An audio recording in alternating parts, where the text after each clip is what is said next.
för länge sedan ett rike långt upp i norr. God morgon, ett majestät. Han får oxtunga till frukost. Jag är kronprins. Idag blir det pannkakor. Där levde 2 barn från olika världar. Så det ska bara vara 2 rätter? Ja, det är pengarna räcker till. Men denna jul skulle allt förändras. Drottningen har blivit bortrövad.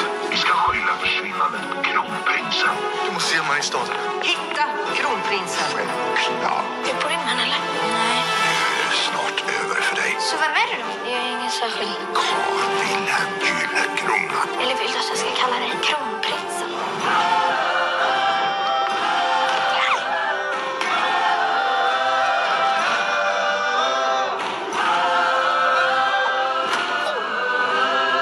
Jag får en riktigt dålig känsla av det här nu. Du är alltså kronprinsen som försvann.